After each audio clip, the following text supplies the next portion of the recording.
कहीं से भी सुन के नहीं आए हो चाचा जी? बंसुरी ताई जी ने कहा कि तू अनाथ है।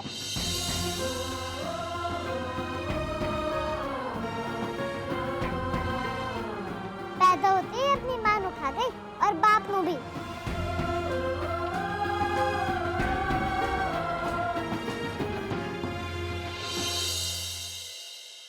पर मोटी चाची माँ बाप की सब्जी रोटी बता है कि मैं उन्हें खा जाऊं। कुछ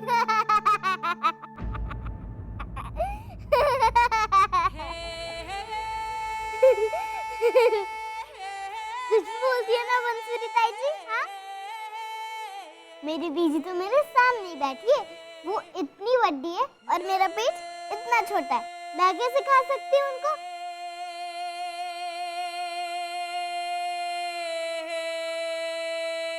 और मेरे बाप मतलब मेरे पापा जी, वो तो रब जी के घर चले गए ना। सब लोग पता है, मैंने तो उन्हें देखा भी नहीं है, तो मैं कैसे खा सकती हूँ उन्हें? हाँ?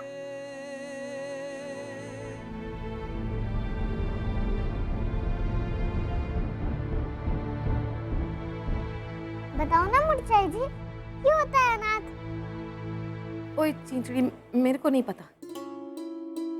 और वो बंसुरी ताई जी जो है ना, वो तो सबके साथ ऐसे ही मजाक करती है।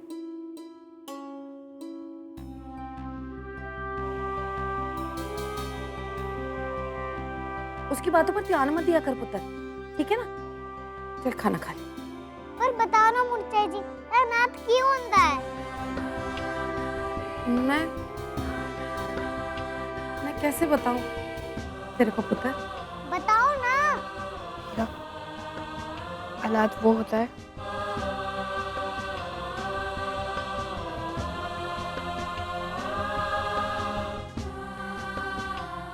वो होता है जिसे रब जी सबसे ज्यादा प्यार करता है।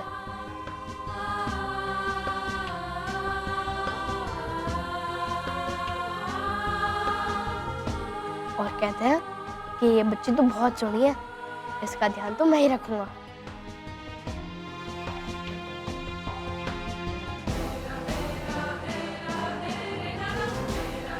बीजी, रब जी ने चिट्ठी लिख के भेज दो कि वो मेरा ध्यान ना रखे, क्योंकि आप तो मेरा ध्यान पहले से ही रखते हो ना।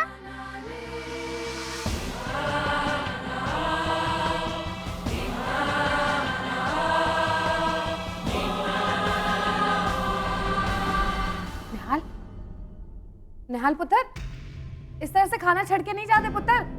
कितने चल रहा? बंसुरी जी के घर जा रहा हूँ।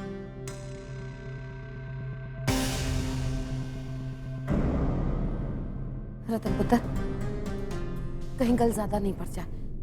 निहाल के साथ मैं चली जाती हूँ। जय जी, मैं चला जाऊंगी? ओ ना पुत्र, रुक जा। तू इतने रहकर अपनी बीजी का ध्यान रख, मैं जाकर आती हूँ। उस बंसुरी को अच्छी भाषा में समझाना पड़ेगा।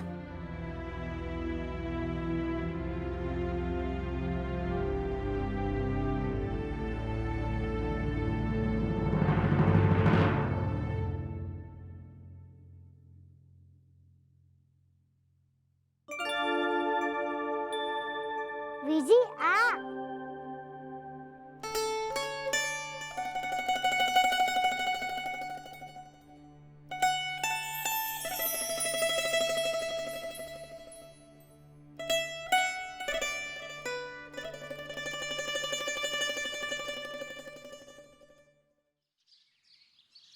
पता नहीं जी, खेतों में चर रही थी बकरी, अचानक से कहाँ गायब हो गई। पर ऐसे कैसे गायब हो सकती है? किसी ने कुछ और देखा क्या वहां पे? नहीं। हाय रब्बा। बंसुरी जी। अरे निहाल सिंह जी, मुझे आपसे कुछ बात करनी है। हाँ हाँ कहिए ना। यही बात करनी है कि थोड़ा नहीं मुझे कहीं नहीं जाना। मुझे जो भी बात करनी है यही करनी है। क्या जी, बोलिए क्या बात है? वीरा को क्या कहा आपने?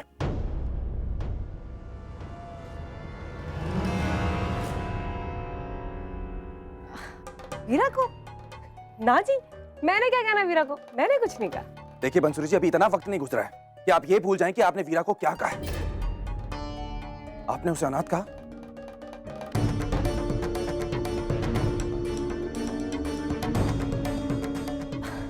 हाँ तो इसमें गलत क्या कहा मैंने निहाल सिंह जी?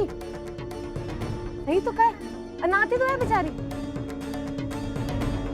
पहले उसकी माँ चली गई और अब बाप भी चला गया। किसने कहा आपसे? किसने कहा आपसे कि वो अनाथ है? बंसुरी जी, अनाथ वो होता है जिसके माँ बाप नहीं होते। मानता हूं कि वीरा के पिता नहीं, पर उसकी माँ भी जिंदा है। निहाल सिंह जी, आपको ना पूरी सच्चाई नहीं पता। सब जानता हूं मैं बंसुरी जी। बंसुरी जी, शर्म आनी चाहिए आपको, शर्म आनी चाहिए। एक छोटी सी बच्ची के साथ किस तरह की बातें कर रही हैं? उसे तो ये भी नहीं पता कि मौत क्या होती है। उसे तो ये भी नहीं पता कि किसी के चले जाने को क्या कहते हैं। माफी चाहता हूं अपने शब्दों के लिए। आज के बाद अगर आपने वीरा को कुछ भी कहा तो मुझसे बुरा कोई नहीं होगा।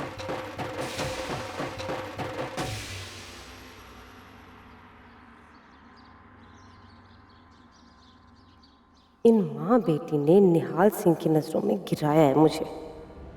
मैं छूंगी नहीं इन्हें। निहाल पुत्र, बहुत चंगा किया तूने जिस बंसुरी को 4 बातें सुना दी।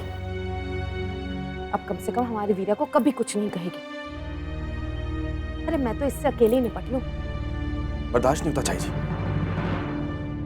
किसी अजनबी बच्चे के लिए बर्दाश्त नहीं होता। फिर ये बात तो वीरा से जुड़ी हुई है। चाची जी, रणवीर वीरा मेरे दिल के बहुत करीब है। साथ रहते रहते इतना बड़ा लगाव हो गया चाची जी, आपको समझा भी नहीं सकता। इन दोनों बच्चों ने कभी ना खाली होने वाली कैसी जगह बना ली मेरे दिल में। खैर चलिए चाची।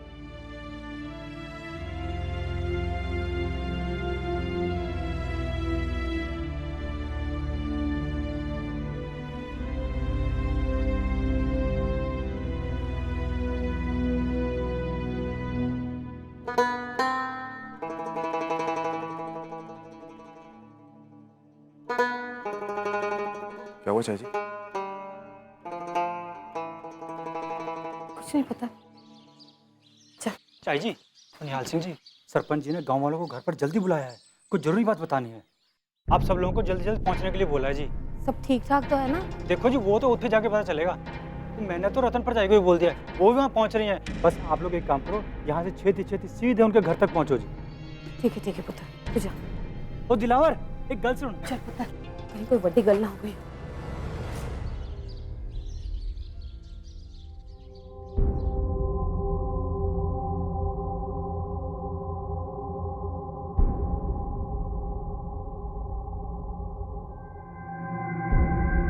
रतन, क्या होया? पता नहीं चाची, अभी तक कुछ बताया नहीं।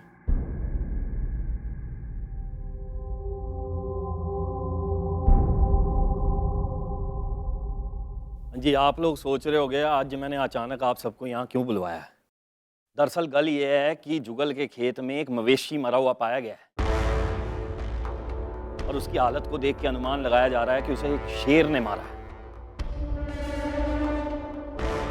उस शेर को आसपास के इलाके में कई बार देखा भी जा चुका है। इसी बारे में गल करने के लिए मैंने अपने इलाके के वन अधिकारी श्री गुरकृपाल सिंह जी को बुलवाया। इनकी गल को ध्यान से सुनो अब आप। सत श्री अकाल। आप लोगों ने जो भी इस शेर के बारे में सुना है वो पूरी तरह सच है।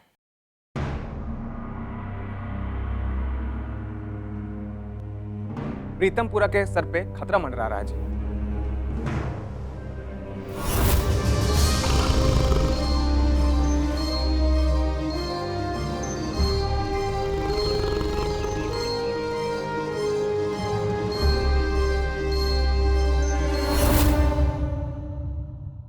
भलवान चाचू, मैंने शेर को देखा है।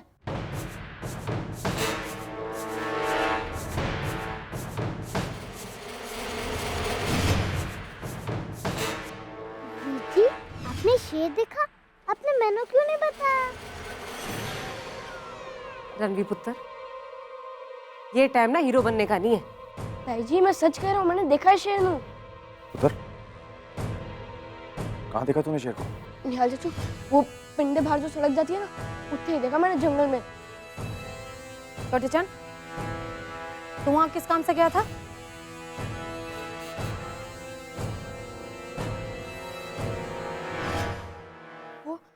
वो चाय जी, उत्थे ना मेरा एक दोस्त रहता है, मैं उससे अपनी किताब लेने गया था।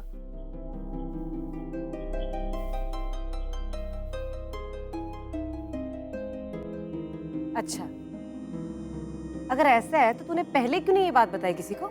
ताई जी, मैंने बात पहले बलदेव और उसके दोस्तों को बताई थी, पर वो लोग मेरे ऊपर बहुत हंसे थे और उन्होंने कहा था कि ये बात और किसी को मत बताना, वरना सब लोग तेरे ऊपर हंसेंगे। ताई जी, इसलिए मैंने और किसी को नहीं बताई। मगर ताई जी, मैं सच कह रहा हूँ, मैंने उसे शेर देखा था, वो कोई बड़ी सी बिल्ली जैसा था।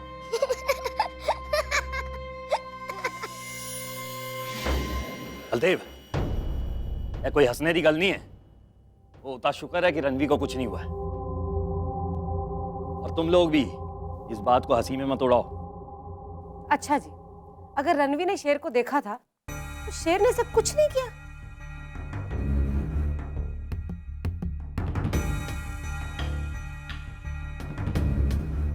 बंसरी जी, ये टाइम कोई ये बात नहीं करने का नहीं है।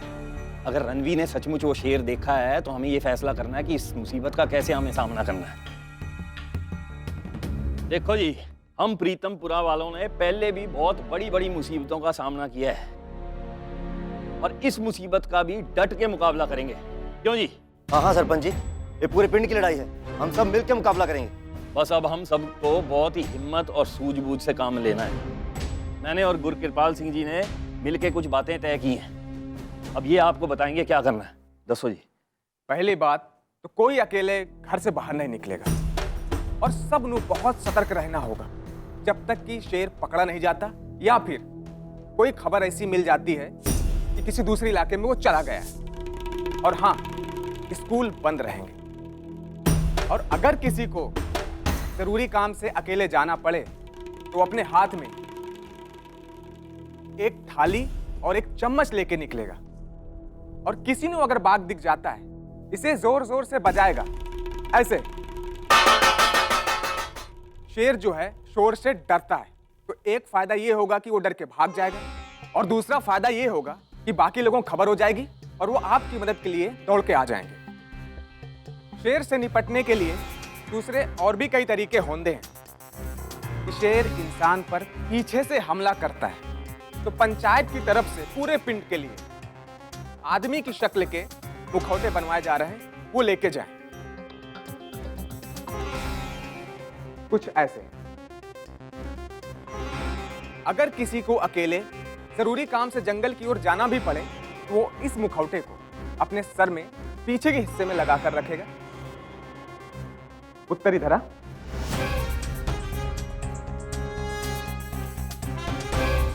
आगे भी चेहरा और पीछे भी चेहरा।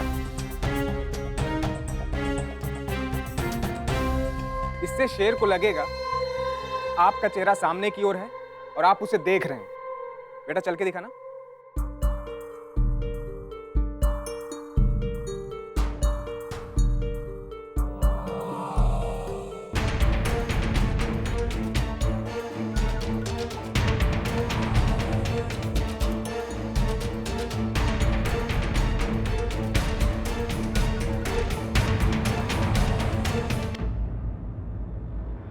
शाबाश बेटा, जा। हाँ, ये ठीक कह रहे हैं। मैंने भी सुना है पुराने जमाने में ना लोग मुखौटा लगाकर ही जंगल में जाया करते थे। पर सरपंच जी, ये तो दिन की बात हुई, अगर शेर पिंड में रात को आ गया तो फिर क्या करेंगे? हाँ, हमने उसके बारे में भी सोचा हुआ है। पहली गल तो यह है कि जब तक ये खतरा टल नहीं जाता है कोई भी घर से बाहर नहीं सोएगा। सब घर के अंदर सोएंगे, वो भी दरवाजे बंद करके।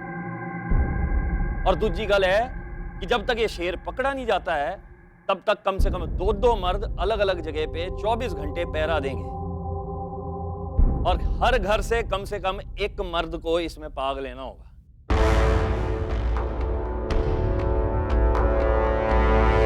अब ये आप लोग फैसला कर लो कि किस घर से कौन सा मर्द आ गया है।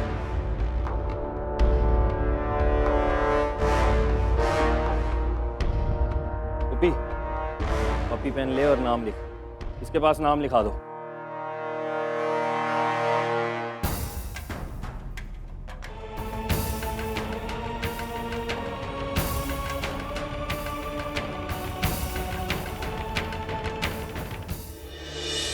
जय जी। तुसी चिंता ना करो, आपके यहाँ से किसी को आने की जरूरत नहीं है।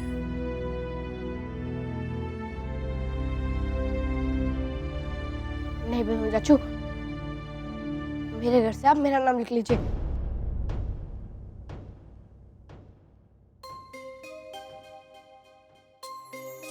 अब मैं घर का जिम्मेदार मर्द बन गया हूँ, मेरे घर से मैं ही आऊंगा।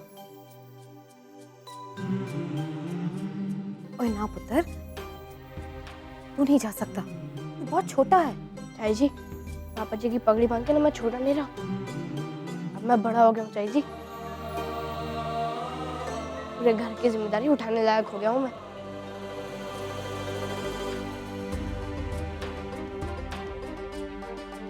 और चाची जी, हर घर से एक एक मर जा रहा है ना, हमारे घर से मन्नू जाना चाहिए ना चाची जी। और ये तो पूरे पिंड का मामला है। नहीं रणवीर, ऐसी कोई बात है तो मैं हूं।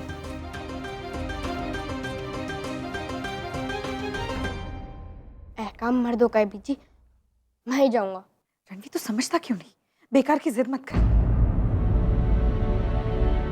वो अकेला सहारा है मेरा, मैं इस खतरे में मैं नहीं डाल सकती। नहीं बीजी, अपना चिंता ना करो, मैं चली जाती हूँ शेर से लड़ने। मैं पिंडी शेरनी हूँ ना, जब शेरनू भूख लगेगी मैं उसे लस्सी पिला दूंगी। जी, आप ना एक काम करो, आप ना मेमू पराठे बना के दे देना, मैं शेरनू खिलाऊंगी पराठे, ठीक है?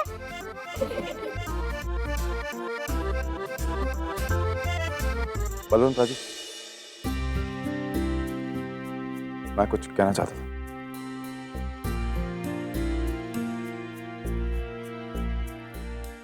रतन जी के घर से मैं अपना नाम आगे करता हूँ।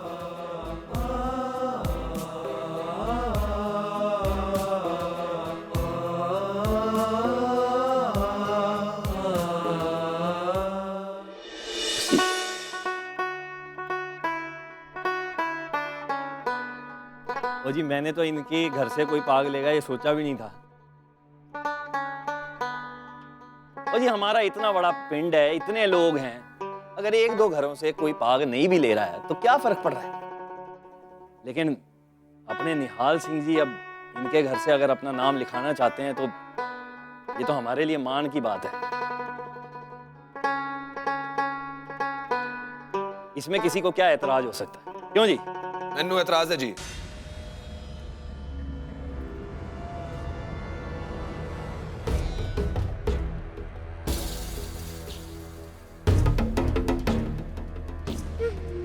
संपूर्ण के घर से किसी भी बंदे को आने की कोई जरूरत नहीं है।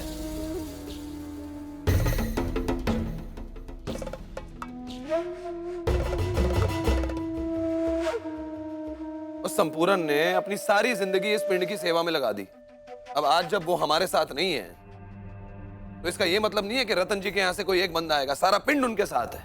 करतार, आज तक मैंने अपने आप को हक नहीं दिया है कि मैं रतन के कर के फैसले करूं। तो तू कौन होता है? रतन का कर है, वो फैसला करेगी कौन जाएगा कौन नहीं जाएगा, समझ गया?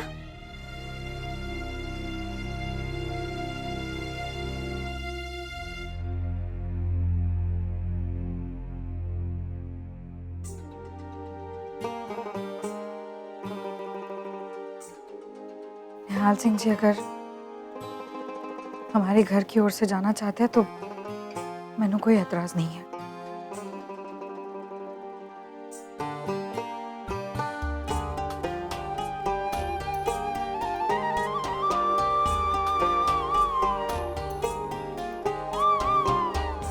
और वैसे भी ये एक घर की नहीं, पूरे पिंड की सुरक्षा का सवाल है। मदद के लिए जितने हाथ होंगे उतना ही अच्छा होगा। बिल्कुल सही कहा परजाई जी आपने। लो जी, हो गया फैसला। तो आज से ही हम सब पिंड के पहरे पे लग जाते हैं। सारे मर्द शाम को इकट्ठे होंगे और याद रहे, थाली और चम्मच लेके आएंगे सब अपने साथ। और जो लोग घर पे रहेंगे भी, वो भी अपने आसपास थाली और चम्मच रखें। तो ठीक है जी, शाम को मिलते हैं। सत श्री अकाल जी।